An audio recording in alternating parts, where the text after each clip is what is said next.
Yo, what is up, YouTube? Today I wanted to talk about should you pull for Fine Motion, the latest 3-star Uma, and the SSR Manhattan Cafe, as well as the SR Inari One support card.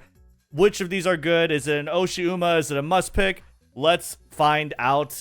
Before we get into it, make sure you guys leave a like and subscribe to the channel. Oh my god, I can't talk. I haven't done this in a bit. And use code MAMBO for 10% off your gamer subs. Let's get right into it. So first, let's talk about Fine Motion. So we have this nice little graphic here because I'm a little late. Fine Motion has her unique skill. Increased velocity with the excitement of running when engaged in a challenge while well positioned in the second half of the race. So what does that really mean? What does it do? Well, for 5 seconds, you'll get a 35 centimeter per second speed boost. And this is a target speed boost, so she has to accelerate into that new speed. But this happens halfway through the track. And it happens when she's in a typical pace chaser order, so like second, third, or fourth position. And she needs to be having someone by her side for about or more than 2 seconds. Which shouldn't be like that hard to do and can vary on like the activation timing of it, for sure. As long as it activates decently like before the late race, it would be pretty effective. But I would say like 5-second speed boost, it's not going to be too difficult to get this off and to reap the rewards or the benefit from this unique skill. I think it's pretty decent, but you know, this is not a totally desirable sort of condition for sure, but definitely kind of boxes her into a pace chasing strat. But that's okay, because her potential skills and her innate skills, the skills that she starts with, are for pace chasing. She has Prepare to Pass, which is the final corner velocity skill. She has Medium Corners, okay, for medium distance tracks. She has Straight Descent as a pace chaser skill. Speed Star, the gold version of Prepare to Pass, as one of her golds. So yeah, she's built to be a pace chaser. Everything else is kind of difficult to build for, but notably, she has C and N closer, so you never know. Fall Runner. And she does have medium corners, so not too bad at all for building as an end closer if you really wanted to. I think Speed Star, or rather Prepare to Pass, is a pretty good skill all around. Fine Motion, from my research and understanding, did pretty well in the mile championship, right? In the Hanshin sort of mile distance track, so that's this track over here, 1600 meters. And so, like, halfway through the race, you're going to be on this corner getting this velocity boost. Not too bad. And then possibly carries over into the late race. If you also hit Speed Star, Prepare to Pass here, it's a pretty good timing, right? Anywhere on this last corner, you might be able to have a velocity carryover into that late race. On top of that, she is good on medium distance tracks as well, right?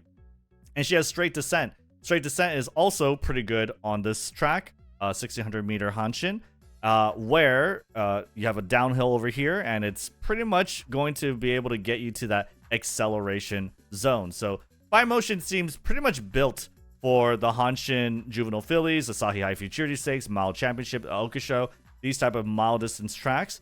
As well, she does pretty decently in the 2000 meter range, the medium distance tracks. So it's kind of redundant, I feel, at this point to say, like, oh, she's a solid Oshi pick. We all know she's not a must-pull. Her unique skill is not, like, anything that is crazy to inherit. Having this type of condition for an expensive skill to inherit is just not that very good. But she's a very solid Uma. I think she's fantastic as a pace chaser. She has nice growth rates, 50% power and 50% wit, for a more well-rounded stat line as opposed to some assistance into speed.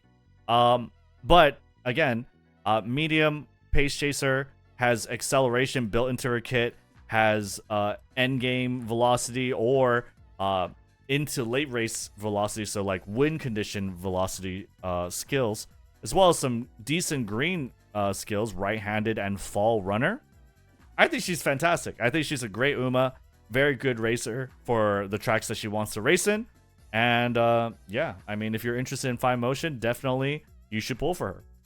But that said, let's move on. We're going to be talking now about the support cards. So First up is Manhattan Cafe. So this is a really cool art. I believe I have the Umamusume or the Shadowverse Evolve card art for this. It's pretty nice.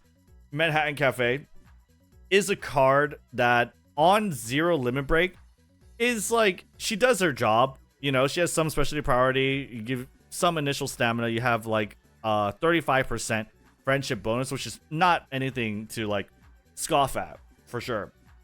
She has 1 stamina boost bonus, and when you limit break her once, she'll get that bonus up to 2, which is cool, right? You get to get a lot of stamina build up that way. When you get her to max limit break is where she kind of really shines, in that you get 10% race bonus. However, without any mood effect, without any training effectiveness, her effectiveness as a stat stick is not as good as something like, you know, Super Creek, right? And so she's okay. Like, you'll probably borrow her. You're probably not aiming for a max limit break, or at least I wouldn't. And you probably wouldn't aim for a 0 limit break either. She's definitely kind of a mediocre stamina card. But as far as like her hints, you do have long straightaways. You have Highlander, so you have some acceleration over there. As well, you have the gold version of Stamina Eater, Stamina Siphon, which is also a 3.5% heal. So it's like a, you know, like the gold blue heals are 5.5%. This one is a debuff and a 3.5% heal, which is okay. It's okay. It's pretty expensive for what you want it to do, right? And also you have to be kind of a late surger for this.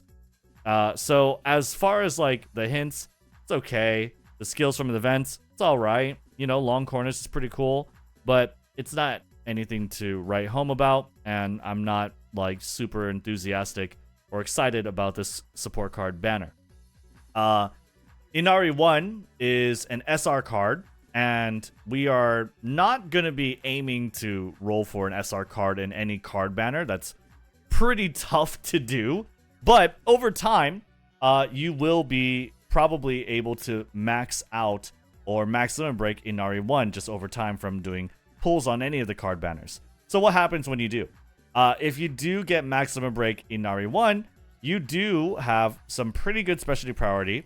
You have power bonus on top of stamina bonus. So she's like comparable to Hishi Amazon, right? Who also has stamina bonus on her card. She has a pretty good hint frequency, or rather hint passive. So she's going to give level 4 skill hints because it's 1 plus 3 and at a pretty good rate. She also has 35% friendship bonus and 5% training effectiveness, which is pretty good. These are very solid. So effectively, she has like a 40% multiplier for your training, right? When it comes to power. And the only thing that's kind of holding her back from someone like Hishi Amazon is the fact that she just doesn't really have any mood effect. Hishi Amazon has 40% friendship bonus and mood effect, so these two kind of work together. Even though mood effect is a little less value, these things are multiplying against each other, right, to generate a pretty big output. Inari One has that with you know, friendship bonus and training effectiveness, but it's not nearly as effective, I would say, right? She's comparable, okay? She's comparable to Hishi Amazon, but she's not like, in my opinion, much better than Hishi Amazon. I don't think so anyway. 40 with a 40% mood effect is going to be better than like 35 with a 5% training effectiveness, I think, personally. But that being said, moving on from that, you do have over here, she has skill hints, which she does have increased frequency and increased levels. Ramp up, tail held high. These are great skills. However, it's kind of diluted or muddied by the fact that Inari One is also offering other skills like familiar ground, which is a heal on dirt, forward march, which is totally bad, and sharp gaze. So she has some good skills, like some really high value skills, but otherwise it's kind of a niche power card in my opinion. Skills from events are her home turf, Oi racecourse, and probably a course that she historically did well in, which is Kyoto. But yeah, nothing too crazy. Nothing too crazy. So Inari One, I definitely would be running Hishi Amazon for end closers. and power cards are, you know, not that strong, so not really exciting for me personally. But yeah, that's gonna be it for this Should You Pull. Let me know what you guys think in the comments below, and I'll see you on the next one. Like and subscribe. Use code MAMA for 10% off your gamer subs. Peace.